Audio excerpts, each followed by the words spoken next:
आप भी फिजिक्स में कमजोर हैं और आपको भी फिजिक्स कम समझ में आता है, तो आज का ये वीडियो आपके लिए है। फिजिक्स में सबसे ज्यादा प्रॉब्लम अगर बच्चों को होती है तो न्यूमेरिकल और डेरिवेशन में होती है। आपको किस में ज्यादा होती है कमेंट बॉक्स में कमेंट करके बताइएगा। और आज इस वीडियो को पूरा देखिएगा, जो तरीका मैं आपको बताऊंगा अब से उस तरीके से पढ़ लेना। आप आराम से फिजिक्स में 70 में 70 करके आओगे, भले ही क्लास 11th में आप पढ़े हो या ना पढ़े हो। सबसे ज्यादा प्रॉब्लम जो बच्चों को होती है वह न्यूमेरिकल में होती है और डेरिवेशन में होती है। आपको इन दोनों में से किसमें ज्यादा प्रॉब्लम होती है कमेंट बॉक्स में कमेंट करके बताइएगा, या फिर दोनों में ज्यादा प्रॉब्लम होती है, क्योंकि मैं उसी के अकॉर्डिंग प्लान बनाऊंगा। और वैसे मैंने जो आज प्लान बनाया है उस प्लान के अकॉर्डिंग बस आपको थोड़ी सी मेहनत करनी है हमारे साथ मिलके। आप आराम से फिजिक्स में 70 का 70 करके आओगे। क्या आप लोग साथ में मिलकर दम लगाकर मेहनत करने के लिए तैयार हैं? एक बार मुझे सभी लोग कमेंट में कमेंट करके बताइएगा। और मैं सभी से आगे बढ़ने से पहले मैं कहना चाहता हूं, ये अल्फा इंस्टीट्यूट का व्हाट्सएप चैनल है, आप फ्री में स्कैन करके ज्वाइन कर सकते हो, या फिर कमेंट में लिंक होगा उससे ज्वाइन हो जाइएगा, जिससे कि जो भी क्लासेज होती है, जो भी आपके लिए मैं क्लास बनाता हूं उसका नोटिफिकेशन, ये सब चीज आपको समय से मिलते रहे। साथ में टेलीग्राम चैनल से भी। बच्चों को जो प्रॉब्लम होती है फिजिक्स में सबसे ज्यादा वह है न्यूमेरिकल और डेरिवेशन में। और आज ये न्यूमेरिकल डेरिवेशन के दोनों प्रॉब्लम को हम खत्म करने वाले हैं, लेकिन उससे पहले हम लोग अपना स्ट्रेटजी समझेंगे। सबसे पहली बात, फिजिक्स में क्या पूछा जाता है?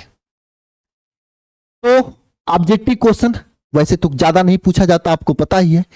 60 क्वेश्चन डेरिवेशन ये सब्जेक्टिव में आता है, फिर न्यूमेरिकल आता है। ये 3 पार्ट में फिजिक्स का पूरा पेपर बटा होता है। पहले ऑब्जेक्टिव, फिर सब्जेक्टिव में 60 क्वेश्चन और डेरिवेशन होता है, और न्यूमेरिकल होता है। बच्चों को जो सबसे ज्यादा प्रॉब्लम होती है वह डेरिवेशन में होती है और न्यूमेरिकल में होता है। लेकिन एक सही स्ट्रेटजी से अगर आप पढ़ाई करो तो ये दोनों आसान हो जाएगा। स्ट्रेटजी क्या है आगे मैं बताऊंगा, लेकिन उससे पहले मैं सभी से कहना चाहता हूं 2 चीज आपको नहीं करना है। अगर नंबर लाना चाहते हो फिजिक्स में 70 में 70 का पूरी तैयारी करना चाहते हो, तो पहला काम आप डरना छोड़ दो। दूसरा काम टेंशन नहीं लेना है, क्योंकि डर कर टेंशन लेकर कोई भी चीज तैयारी नहीं की जा सकती है। आपको तैयारी कैसे करनी है? समझ कर पढ़ना है, न कि रटना है। यह सबसे महत्वपूर्ण चीज है। आप न्यूमेरिकल में फंसते हो इसलिए क्योंकि समझकर नहीं पढ़ते हो, रटते हो।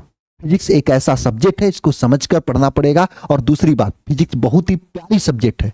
अगर आपको फिजिक्स नहीं समझ में आ रहा, मतलब आप अपने शिक्षक जो चुने हो वो आपका शिक्षक सही नहीं है, उसकी बॉन्डिंग आपके बीच में सही नहीं बैठ रही। हो सकता है शिक्षक अच्छे हों, लेकिन बहुत बार ऐसे होता है बहुत अच्छे शिक्षक होने के बावजूद भी आपको नहीं समझ में आता है। इसका मतलब कि आपकी और शिक्षक के बीच जो बॉन्डिंग होती है वह सही नहीं है।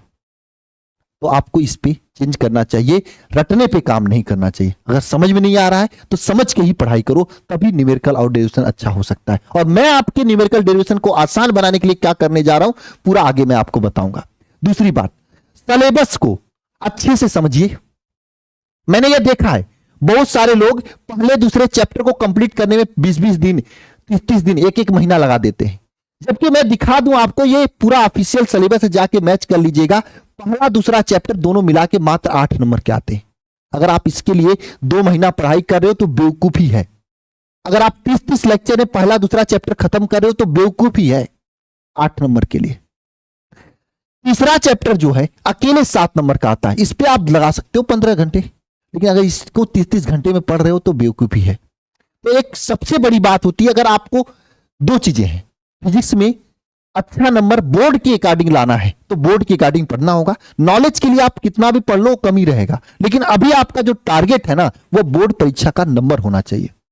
क्योंकि अगर एक बार बोर्ड में नंबर कम आएगा ना तो आपके अपने लोग भी बोलेंगे पढ़ाई नहीं करता था, इसको कुछ नहीं आता, भले आपके अंदर कितना भी नॉलेज हो।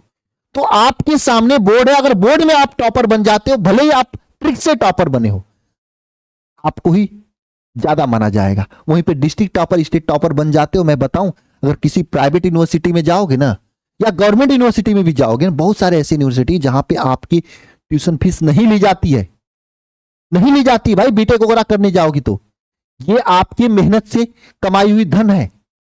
अगर बोर्ड में अच्छे से तरीके से मेहनत कर दोगे तो आराम से 70 में 70 फिजिक्स में लाओगे और सभी विषय में ला सकते हो, सही स्ट्रेटजी से पढ़ाई करोगे तो पहला काम, आप सिलेबस देखो कौन सा चैप्टर कितने नंबर का आता है, उसी के अकॉर्डिंग पढ़ाई करो, ज्यादा लंबा मत खींचो, ठीक है।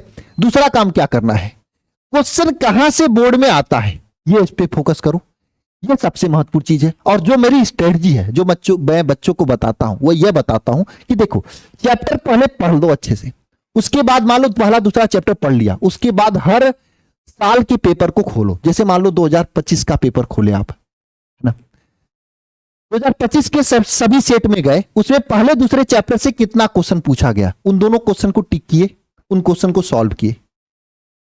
उसी तरीके से 24 में चले जाओ, 23 में चले जाओ, 22 में चले जाओ, 5 साल के साथ इस तरीके से अनसॉल्व का पेपर लगा लोगे, आपके फिजिक्स में जो भी क्वेश्चन आएगा उसको आप करके आओगे। ये मैं ही नहीं कह रहा हूं, आप अपने गांव में, अपने घर में, अपने परिवार में कोई बड़ा भाई जो बोर्ड का पेपर दिया और टॉपर बना हो, उससे पूछ लेना, वो आपको बता देगा हाँ 5 साल के पेपर से ही पेपर आते हैं। और मैं जो अपने बच्चों को पढ़ाता हूं ना, वो इसी स्ट्रेटजी से पढ़ाता हूं, इसी तरीके से पढ़ाता हूं, और यही वजह है कि मैंने ऐसा रिजल्ट दिया। एक सही स्ट्रेटजी से रिजल्ट पढ़ाई करोगे तो रिजल्ट जबरदस्त आएगा, और ऐसा हो ही नहीं सकता कि आपको नहीं समझ में आएगा। और मैं इस समय जो पढ़ाई करा रहा हूं बच्चों का 2.0 में, जो बच्चे अभी तक कुछ नहीं पढ़े थे, चैप्टर 1 से उनका स्टार्ट किए थे, उसमें यही कर रहा हूं, पहले आपका पूरा चैप्टर पढ़ा रहा हूं, चैप्टर पढ़ाने के बाद उस चैप्टर का 5 साल के जितने भी क्वेश्चन है उसको करा दे रहा हूं। या तो आप खुद से अनसॉल्व खोज के क्वेश्चन लगाओ, और वैसे अगर आप खुद से भी करना चाहते हो तो अल्फा इंस्टीट्यूट प्रो ऐप पर, ये जो अल्फा इंस्टीट्यूट प्रो ऐप है ना, आप लोग जाना, उस पर पूरा अनसॉल्व वहां पे मैंने फ्री में अपलोड करवाया हूं। आप अल्फा इंस्टीट्यूट प्रो ऐप पर जाओगे, है ना, ये रजिस्ट्रेशन करोगे, रजिस्ट्रेशन करने के बाद यहां पे आप जाके देखना यूट्यूब पीडीएफ वाले ऑप्शन में पूरा 5 साल का अनसॉल्व पेपर फ्री में अपलोड है। आप वहां पे जाके जो तरीका मैंने बताया उस तरीके से 5 साल का पेपर सॉल्व कर सकते हो।